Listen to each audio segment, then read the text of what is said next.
Thank you, God. Thank you so much. Beautiful.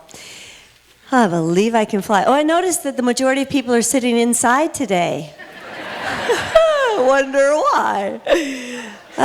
Today we are on the 9th week of a 12-week series studying and looking at the 12 powers of man that Charles Filmore wrote, so long ago it seems, and yet they pertain to our lives today. Those powers are, we're using the acronym FAITH will power us. Faith, will, imagination, love, life, power, order, wisdom, enthusiasm, release, understanding, and strength. And so we're on our 9th week, and obviously the color is orange. And I want to thank all of you who wore orange, yes, and all of you who did not wear orange as well. And the reason for that is that enthusiasm, this particular power, which is in this area right back here, this particular power is the most excitable power that we have available to us because it helps to move whatever it is we're doing in our lives forward or not. Enthusiasm moves energy. And so it's very important for us to actually align with all the other powers when we're using enthusiasm.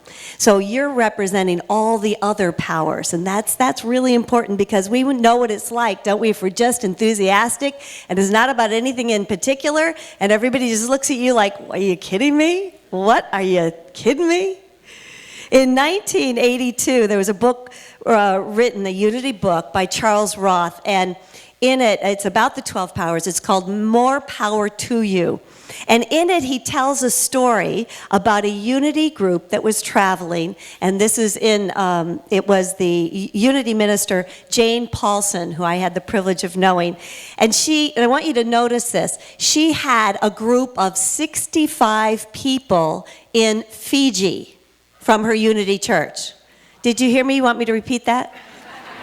They had their Unity minister with them, and there was a group of 65 in Fiji, and they had arrived at the airport at 4 a.m.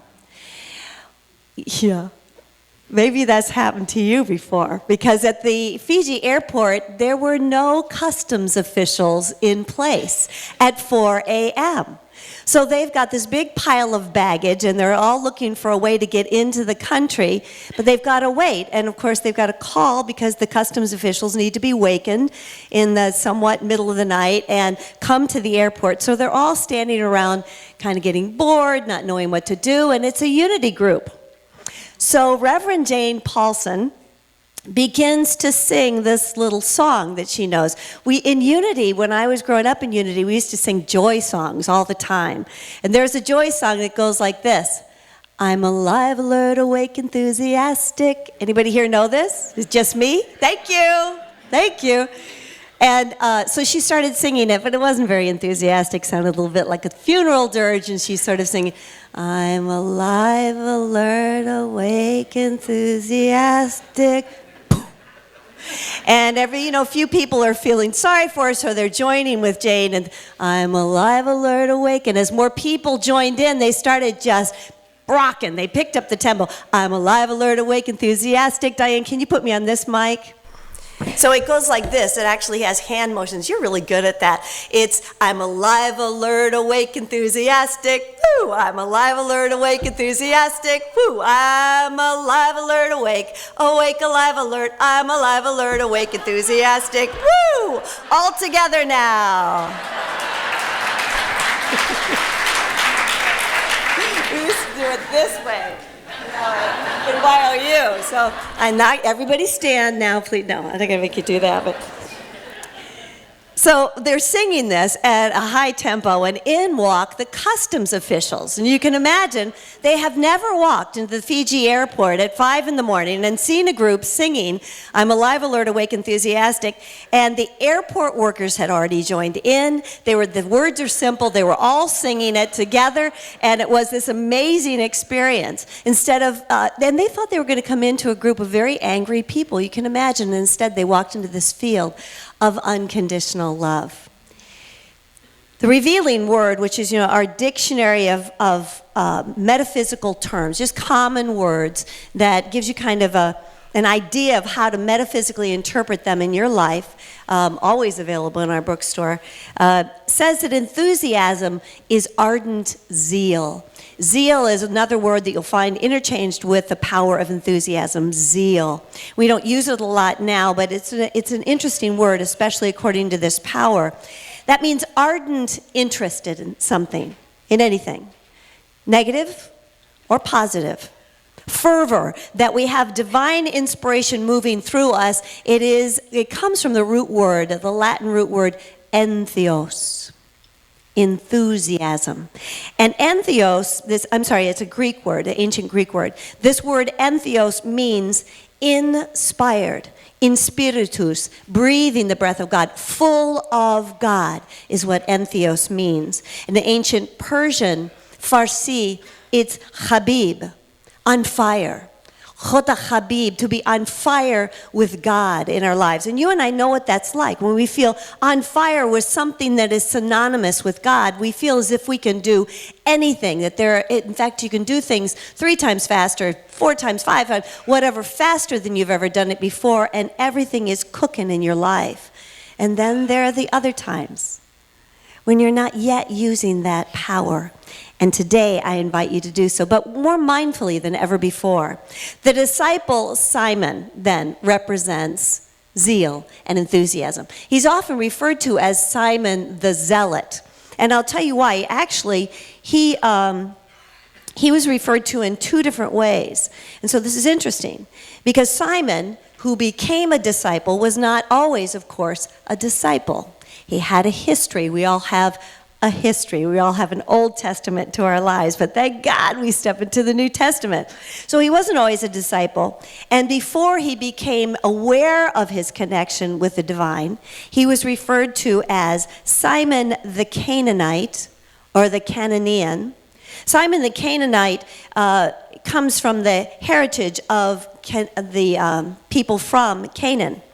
And it means one who exists in and for material things. It's that part of Simon was when he thought that everything in the material realm was what he needed to prioritize in his life.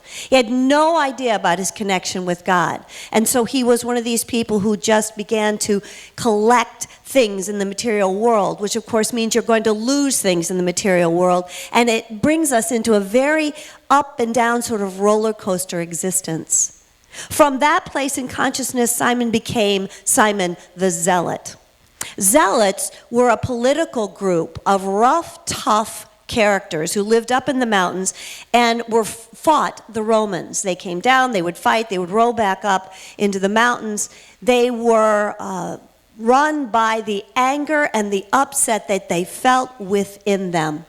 They were caught in the drama of living life at that time, and there was a lot of drama, a lot of inhumane action taking place. There is even this day.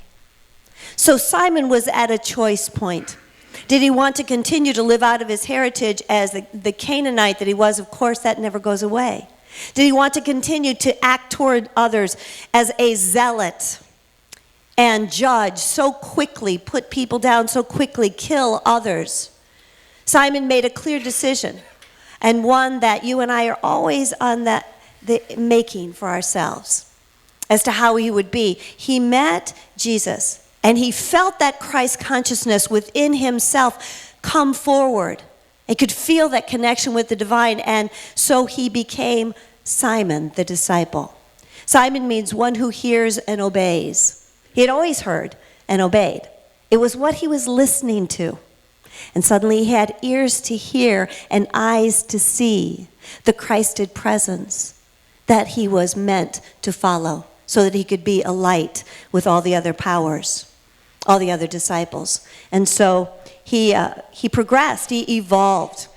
Like Simon, before you and I awaken to spiritual ideas and spiritual principles and then actually practice them in our lives, because we can talk about them forever.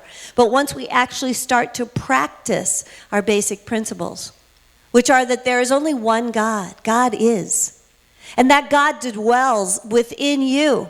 You have a spark of divinity within you. And that your mind, your thoughts that you hold on to really are creating your life. And that through prayer and meditation, you can connect with the truth in you that sets you free. And as you're set free, others are set free as well. Thank you, God, to be all that you can be. But it's all well and good to know these things, but then we need to take action, and that's what Simon did. He took action. Once he knew these spiritual ideas, he was led by Spirit within. And he was no longer run by money and worldly power. That fire that depletes us at some point in time can feel as if it consumes us. But he started to have an inner fire, to be on fire with God. And that's the kind of fire that Moses saw in the burning bush. That's the kind of fire that is enormous and inexplicable. It's mysterious. It's the way God works in our lives. That kind of fire does not consume us at all. In fact, we thrive in the presence of it. Two different ways to use the power of enthusiasm. There are two articles in the same Kansas City newspaper when I was in ministerial school. And one of them was talking about and quoting a 21-year-old girl. The other part of the article was quoting an 81-year young man. And they said this, the 21-year-old girl, and I quote, "I'm 21. I've seen everything. I know everything." Right here.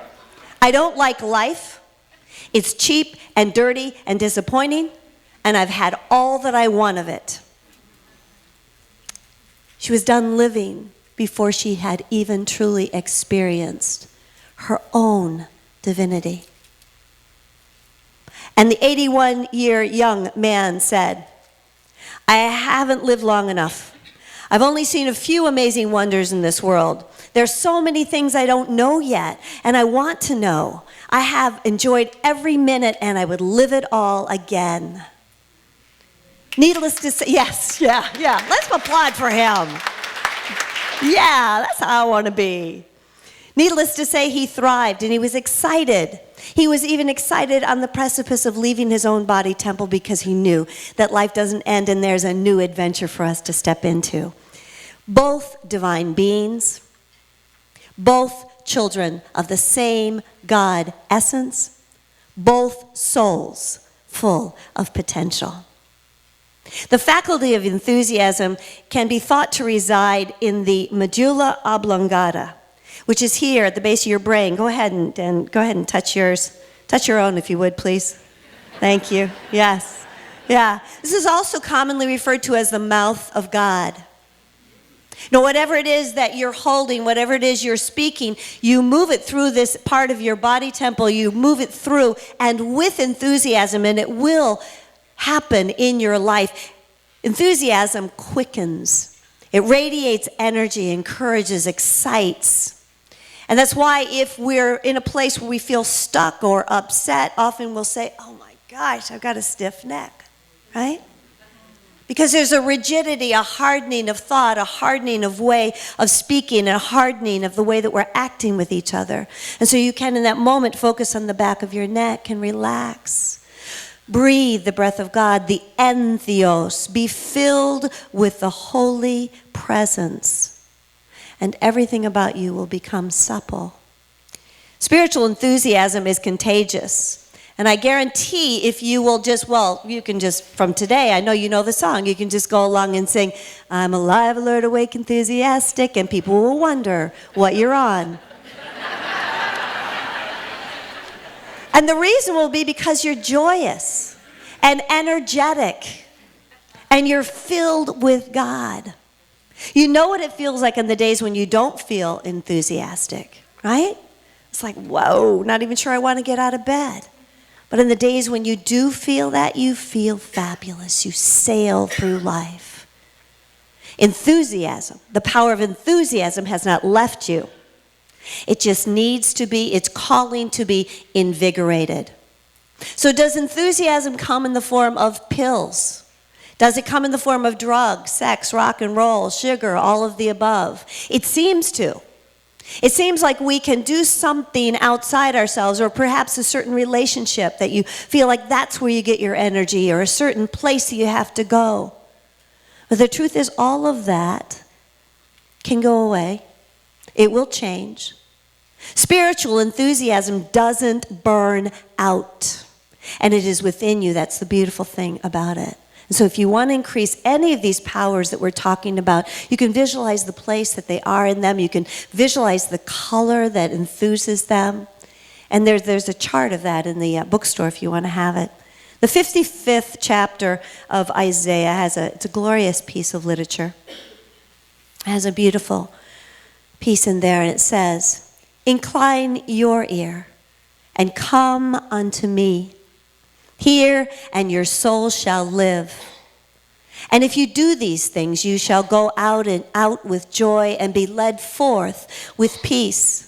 The mountains and the hills shall break forth before you into singing, and all the trees of the field shall clap their hands."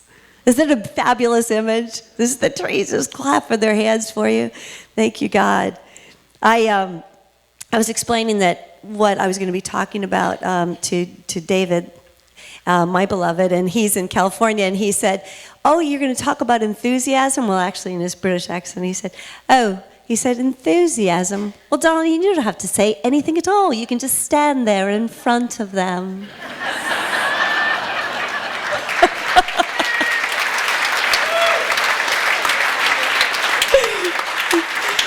So actually, part of my costume for Halloween is about enthusiasm. You want to see it? You want to see it? Yeah. Oh, okay, good. You're probably going to go, "Oh my gosh, she's a minister and she did that." Okay, here it is.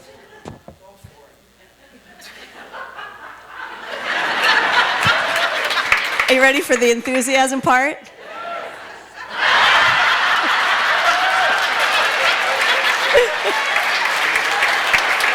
They're orange.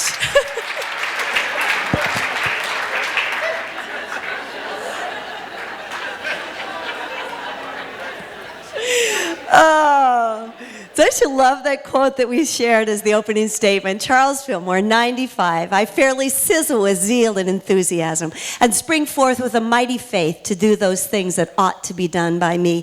Thank you, God." I just want to remind you, we tend to think in Unity of affirmations as always being positive. If you have affirmations on your mirror at home, if you have them up on your wall, on your refrigerator, chances are they're very positive affirmations. I just want to share with you that affirmations aren't always positive. Affirmations are what we're thinking. Affirmations are what we are saying and repeating. And as we repeat it, our cells, our fibers, our tissues, our bones, our very soul is listening to what we're saying, to what we're holding. And as you affirm, you are also sharing that with all of our children. You're sharing it with nature. This is a quantum experience we're having here. And you, beloved, you are a spiritual being. There is nothing that is not spiritual about you. And so as you treat yourself, you treat others. As you treat others, you are treating yourself. And I just remind you that what it is that you put gusto behind, enthusiasm into, will return to you multiplied. Jesus was an incredibly enthusiastic being. He modeled how you and I are to be with each other. He said, "Bring the little children unto me." He saw them, he held them, he imagined with them, he did storytelling with them, he laughed with them, you can imagine. The Bible, the New Testament is just full of picnics. Picnics and parties and weddings, and oh my gosh, they're having fun, walking in the garden, singing psalms, celebrating life. That's what you and I are called to do. And yet sometimes it feels as if we fail. Sometimes we have very difficult things to walk through. And Winston Churchill, who is very dry and very witty, said this: "Success is walking from failure to failure with no loss of enthusiasm." Yes. And so I want to share with you to just support Winston in this pamphlet that I got out of the bookstore called Shine On. It's one of the Unity pamphlets. There's a beautiful story. Enthusiasm's always in us. And it can look as if it's minimized. It can look as if we don't have it. This is a true story by Jeff Perry. In the summer of 2000, Jeff Perry was having back pain because he had just finished, he had, I should say, 20 years of kidney failure, and he had been on dialysis for all these years. He was very acquainted with pain in his life. And one night in particular, though, he was home and he was having difficulty breathing, and he felt as if he needed to go to the hospital, so he called his girlfriend, Catherine, and asked if she would come and take him to ER. And so she came. And during this time, they discovered that he had a tumor, and he was diagnosed with lymphoma. And so as he was being wheeled into the ICU at University of California, San Francisco Medical Center, Catherine asked Jeff at that moment in time if he would marry her. And Jeff, who could hardly breathe, said yes. He spent 8 weeks in ICU, and eventually he was no longer responding to chemotherapy, and he had lost 75 pounds by that time in 8 weeks. And he chose to stop chemotherapy. Something came over him, a feeling, God bumps. I don't know exactly how it happened for Jeff, but something came over him, and in a moment he knew two things. He knew he was going to stop chemotherapy and that he was going to live. He didn't know how, but he knew it. He felt so enthused in that moment because he had been made aware of all the prayers that were being spoken for him. Silent Unity had them in their 24/7, their 365 vigil. His church, his home church, Unity of Marin, where Reverend Richard Manti was the senior minister, were all praying for him. But then he had news from the Lutheran Church, the Catholic Church, the Presbyterians, the Jewish synagogue. All these people were praying for Jeff, and he felt that energy shifting in him. He was admitted into hospice because the doctors had said he had 1 week to live. Through their eyes, in the medical paradigm. But he called Catherine to his side and he asked if it'd be all right if he called her father. And so he moved the cannula, got the telephone, and in that final week of his life, he called and asked for Catherine's hand. And her father said yes. So he called and had his Unity minister, Richard Manti, come in, and Richard knelt down by his bed and said a prayer for him, and then got up by his face and said to Jeff, "What can I do for you?" And he said, "Would you plan my wedding, please?" And so on the very day when everyone thought, the doctors surely thought, that they would be holding a memorial for him, they got married on that day. There was a wedding. And today, 14 years later, Jeff is cancer-free. He's on dialysis, but he's living his life fully with a new kidney. And this is what he has to say to you. My health issues and challenges have been a catalyst for my spiritual growth and unfoldment. I remember the moment I chose to live and was healed. I knew that God was supporting me in whatever decision I chose. I knew at that point I could choose to die if I wanted to, and that would be okay because life is eternal. I understand that death, as we know it, isn't the end. It's the doorway to the next wonderful stage of life. Now, I live each day with gratitude and in celebration of life.